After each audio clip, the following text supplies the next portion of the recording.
It may seem incredible, but it is true. The world in which we live is a world of imagination. In fact, life itself is an activity of imagining. All that we behold, though it appears without, it is within, in our imagination, of which this world of mortality is but a shadow. Nothing appears or continues in being by a power of its own.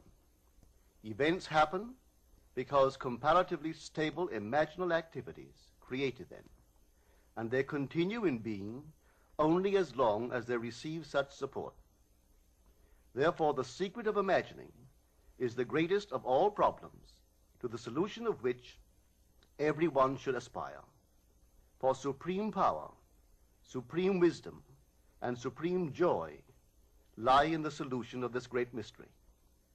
When man solves the mystery of imagining, he will have discovered the secret of causation, and that is, imagining creates reality. Divine imagining and human imagining are not two powers at all, but one. The valid distinction which exists between them lies not in the substance with which they operate, but in the degree of intensity of the operant power itself. Acting at high tension, an imaginal act is an immediate objective fact. Keyed low, an imaginal act is realized in a time process. Human history, with its forms of governments, its revolutions, its wars, and in fact the rise and fall of nations, could be written in terms of the imaginal activities of men and women. All imaginative men and women are forever casting forth enchantments, and all passive men and women who have no powerful imaginative lives are continually passing under the spell of their power. If imagination is the only thing that acts or is in existing beings or men, as Blake believed, then we should never be certain that it was not some woman treading in the winepress who began that subtle change in men's minds, or that the passion because of which the earth has been drenched in blood did not begin in the imagination of some shepherd boy, lighting up his eye for a moment before it ran upon its way. The future is the imaginal activity of man in its creative march. Imagining is the creative power, not only of the poet, the artist, the actor, and orator, but of the scientist, the inventor, the merchant, and the artisan. Its abuse in unrestrained, unlovely image-making is obvious, but its abuse in undue repression breeds a sterility which robs a man of actual wealth of experience. Imagining novel solutions to ever more complex problems is far more noble than to restrain or kill out desire. Life is the continuing solution of a continuously synthetic problem. Imagining creates events. Our world, created out of men's imagining, comprise unnumbered warring beliefs. Therefore, there can never be a perfectly stable or static state. Today's events are bound to disturb our yesterday's established order. Imaginative men and women invariably unsettle a pre-existing peace of mind. Hold fast to your ideal in your imagination. Nothing can take it from you but your failure to persist in imagining the ideal realized. Imagine only such states that are of value or promise well. To attempt to change circumstances before we change our imaginal activity is to struggle against the very nature of things. There can be no outer change until there is first an imaginal change. Everything we do, unaccompanied by an imaginal change, is but futile readjustment of surfaces. Imagining the wish fulfilled brings about a union with that state, and during that union we behave in keeping with our imaginal change. This shows us that an imaginal change will result in a change of behavior. However, our ordinary imaginal alterations, as we pass from one state to another, are not transformations, because each of them is so rapidly succeeded by another in the reverse direction. But whenever one state grows so stable as to become our constant mood, our habitual attitude, then that habitual state defines our character and is a true transformation. Now let me call your attention to the design on the cover of this record. You will notice a man sitting on a park bench, imagining himself to be in a home. This is the secret of those who lie in bed awake while they dream things true. They know how to live in their own dream house until, in fact, they do. Man, through the medium of a controlled waking dream, can predetermine his future. That imaginal activity of living in the feeling of the wish fulfilled leads man across a bridge of incident to the fulfillment of the dream. If we live in the dream, thinking from it and not of it, then the creative power of imagining will answer our adventurous fancy, and the wish fulfilled will break in upon us and take us unawares. Man is all imagination. Therefore, a man must be where he is in imagination, for his imagination is himself. To realize that imagination is not something tied to the senses or enclosed within the spatial boundary of the body is most important. Although man moves about in space by movement of his physical body, he need not be so restricted. He can move by a change in what he is aware of. However real the scene on which sight rests, man can gaze on one never before witnessed. He can always remove the mountain if it upsets his concept of what life ought to be. This ability to mentally move from things as they are to things as they ought to be is one of the most important discoveries that man can make. It reveals man as a center of imagining with powers of intervention which enable him to alter the course of observed events, moving from success to success through a series of mental transformations of nature, of others, and himself. How does he do it? Self-abandonment. That is the secret.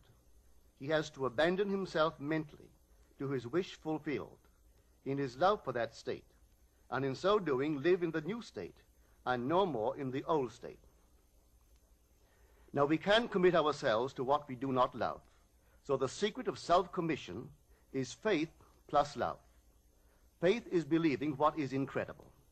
We commit ourselves to the feeling of the wish fulfilled, in faith that this act of self-commission will become a reality, and it will, because imagining creates reality.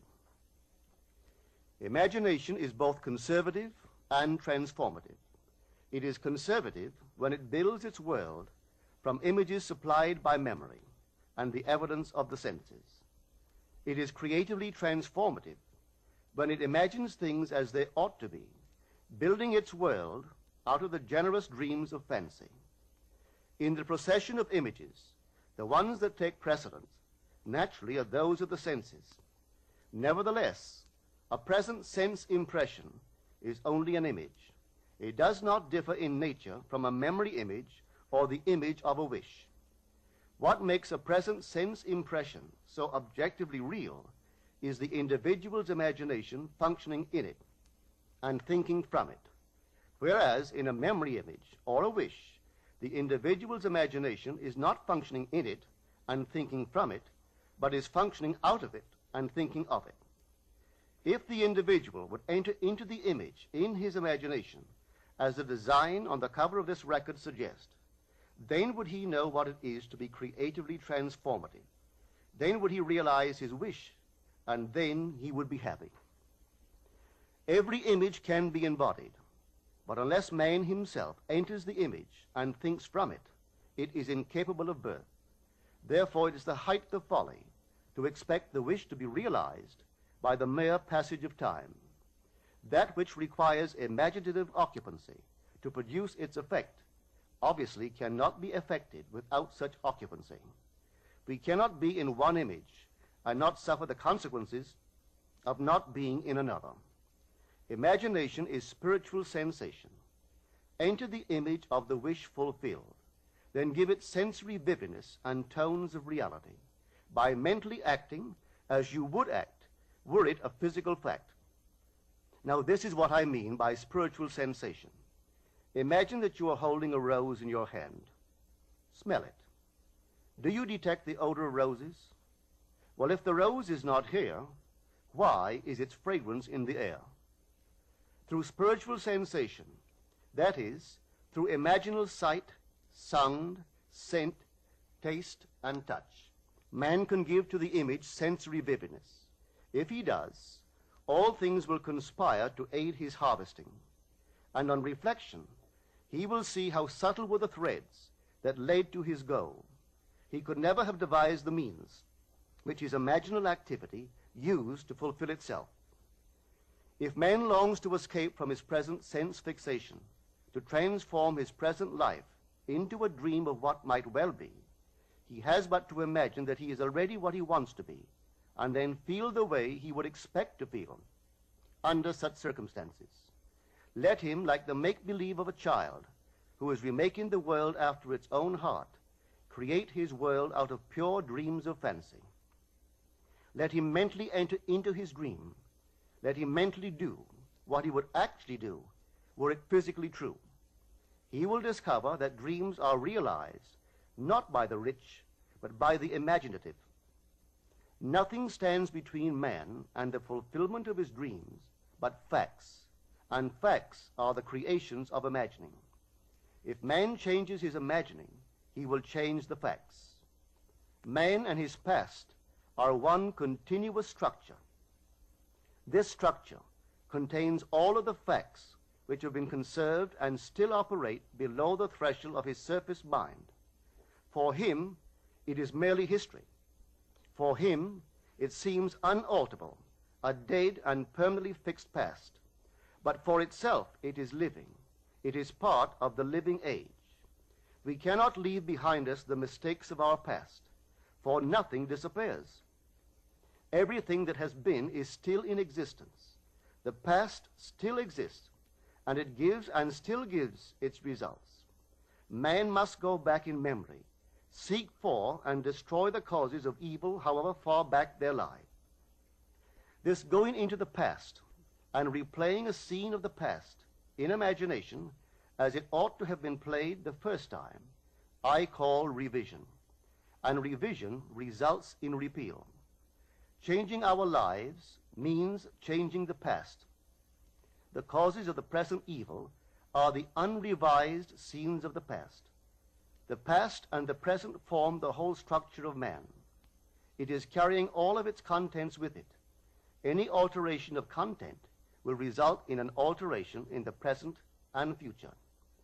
Live nobly, so that mind can store a past well worthy of recall. Should you fail to do so, remember, the first act of correction or cure is always revise. If the past is recreated into the present, so will the revised past be recreated into the present. Or else, the promise that though your sins are like scarlet, they shall be as white as snow, is a lie. The question may arise as to how, by representing others to ourselves as better than they really were, or mentally rewriting a letter to make it conform to our wish, or by revising the scene of an accident, the interview with the employer, and so on, could change what seems to be the unalterable facts of the past. But remember my claims for imagining. Imagining creates reality. What it makes, it can unmake. It is not only conservative, building a life from images supplied by memory, it is also creatively transformative, altering a theme already in being. The parable of the unjust steward gives the answer to this question. We can alter our world by means of a certain illegal practice, by means of a falsification of the facts, that is, by means of a certain intentional alteration of that which we have experienced. And all this is done in one's own imagination. This is a form of falsehood which not only is not condemned, but is actually approved in the gospel teaching. By means of such a falsehood, a man destroys the causes of evil and acquires friends. And on the strength of this revision, proves, judging by the high praise the unjust steward received from his master, that he is deserving of confidence. Because imagining creates reality, we can carry revision to the extreme and revise a scene that would be otherwise unforgivable. We learn to distinguish between man, who is all imagination, from those states into which he may enter. An unjust steward, looking at another's distress, will represent the other to himself as he ought to be seen. Were he himself in need, he would, like the man on the cover of this record, enter his dream house in his imagination and imagine what he would see and how things would seem and how people would act after these things should be. Then in this state he would fall asleep, feeling the way he would expect to feel under such circumstances. Would that all the Lord's people were unjust stewards, mentally falsifying the facts of life to deliver individuals forevermore. For the imaginal change goes forward until at length the altered pattern is realized on the heights of attainment. Our future is our imaginal activity in its creative march. Imagine better than the best you know.